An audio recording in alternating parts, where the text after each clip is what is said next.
This is episode 281 of Zen and the Art of Real Estate Investing with my guest, Mikkel Thorup. Mikkel is the founder and CEO of Expat Money. He's the world's most sought after expat consultant, focuses on helping high net worth private clients to legally mitigate tax liabilities, obtain a second residency and citizenship. That's the Plan B option, and assemble a portfolio of foreign investments. And these are different asset classes. So I'm excited. Mikkel, welcome to the show. Pleasure's all mine, Jonathan. I'm excited to be here and hopefully inspire your audience a little bit and have a bit of fun talking about real estate in different countries, and should be a good conversation. Yeah, I'm excited. And I mean, you've been doing this a long time, but I would think that the Plan B options and outside, especially for Americans, is becoming a little bit more interesting in the last couple of years.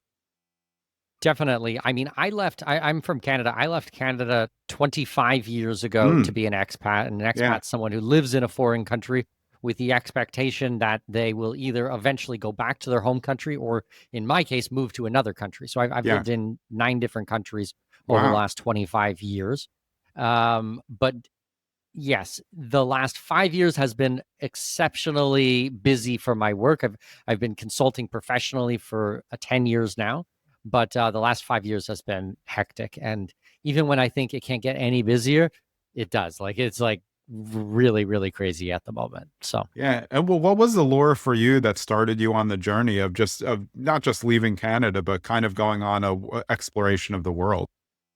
So I left school at a very young age. I actually dropped out of school when I was 12 years old. I'm self-taught. I'm an autodidact. I completely finished school. Stopped going to school when I was 12, officially dropped out when I was 15, and started traveling internationally when I was 17, and started exploring the world and saw that there are many ways to learn things. And there is not only one path in life, like I was kind of told. And I met all these amazing people, and I thought, wow, this is like my people. Them's my peeps, and decided to dedicate my life to exploration and trying to understand the world and understanding different perspectives. And so that's what I've been doing. And I've been investing overseas for a very long time. As I mentioned before, I'm Canadian with Danish heritage. My wife is from mainland China. I met her in Germany. We got married in Africa. Our first child was born in Abu Dhabi, our second child in Brazil, our third child in Chile, and our fourth child in Mexico. So wow, you're pulling up citizenships for them all over the place here. Exactly. Yeah. So they've all got multiple citizenships. My kids speak multiple languages. My wife and I own real estate in 10 different countries, and I still get a giant kick out of it. I still think it's the coolest, most fun thing that I can do is travel the world and explore and invest all over the place. So when you first got started, where was the first place that you invested? And then how did you start to go on this journey while you're invested in 10 different countries, which just is cool in and of itself? So I was living in the Middle East. I lived in Abu Dhabi for almost a decade. Wow, I've lived all over the world, and I lived in Abu Dhabi and Dubai for almost a decade. We were traveling from there, and we were traveling out and trying to invest. I tried to invest in Australia at some point. Actually, I lived in Australia for 3 years, from 2006 to 2009. And then I was traveling back to Brisbane because Brisbane saw this huge boom, 10, 12 years ago. We looked at investing in London. We were trying to buy a place in Abu Dhabi. So I had a couple of false starts, but we bought a place in China. We have 3 places in China with my wife.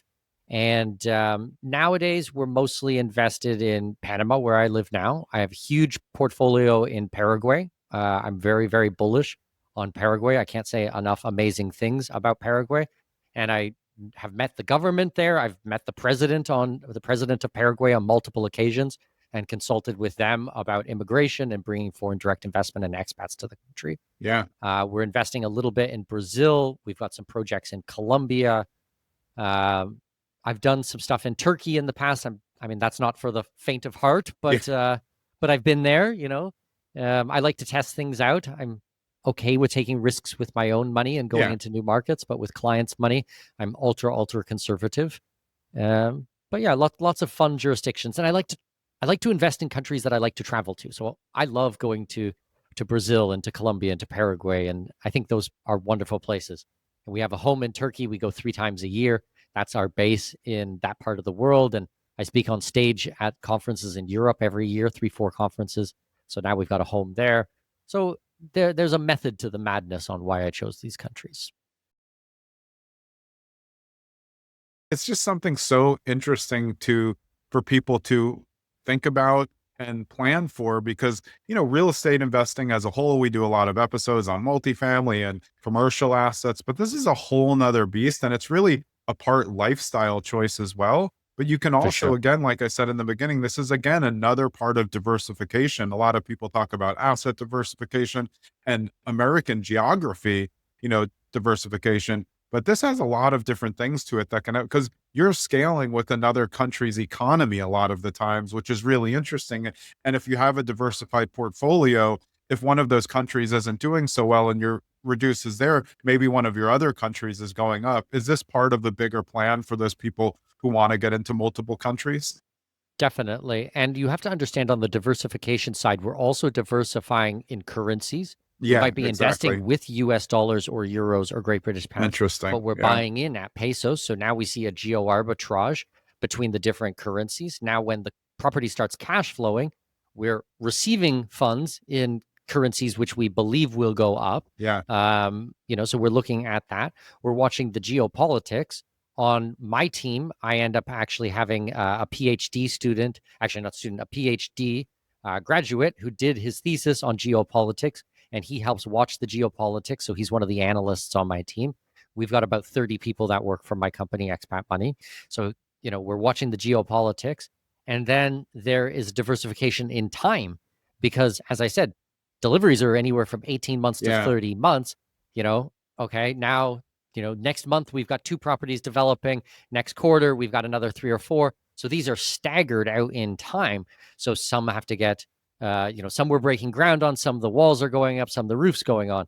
Other ones were already delivered. Okay, we need to furnish them. Now it's being rented out. Some are long-term short, some are mid, some are short. Some are beach and seasonal, some are in the mountains, some are in the cities, and it's year-round. Some are, so it's like we play with the diversification within the real estate sphere, but there's a lot of variety in there. I wanted to ask you a question though, because I saw something just a couple weeks ago that there was like in Mexico, there was some backlash against expat living. Are you running up against that in other countries now where people don't understand what it's for or they don't appreciate it? Because I'm sure it comes up in certain areas and maybe you avoid those areas. So I have seen it around the world. We're very cautious about these things. This is the perception of how foreigners are viewed in a Right. country. Yeah. I'll give Yeah. you Yeah. 2 examples of this. So as I said before, I lived in Abu Dhabi. I lived in Abu Dhabi and Dubai from 2011 to 2019. During that time, I saw oil at $100 a barrel, and I saw oil at like $40 a Yeah. barrel. And I can tell you, they view expats very differently in these 2 scenarios. It went from parades on the streets celebrating all these amazing people to come in and build the country to literally spitting on you Yeah. when Yeah. you walk down the road. Okay. It was a huge difference. Well, I didn't want to be in an environment where I was no longer welcome. Okay. We're now seeing things like this in Portugal, in Spain, where the government has bad policies, okay, very bad policies that make it impossible for a developer to go in and do new builds. There's too much bureaucracy, there's too much tax, there's too many problems. So now they can't increase the supply of units. So foreigners are coming in, and at the same time, they have an immigration process saying that you can buy real estate. So foreigners come in with foreign direct investment, they buy up real estate and they fix it up. Well, now the prices have gone up and the locals, they can't afford it anymore. Mm, So instead of the government being an adult in the room and saying, hey, we're going to ease regulation or we're going to encourage developers to do new builds, yeah. they instead point the finger at the foreigner who took advantage of the program that the government put in play because they needed foreign currency reserves because of bad policies. So it's this downward spiral and not taking ownership or personal responsibility for their actions and vilifying people who actually bring in non-tax dollars into the Yeah. country. This is mental. This is insane. So Yeah. I don't participate in things like this. I don't have any investments in Portugal. I've been actively pushing people away from Portugal, Spain, things like this. I left the UAE eventually, but here in Panama, open for business. Paraguay, let me tell you, open for business. These guys want foreign direct investment, very much so.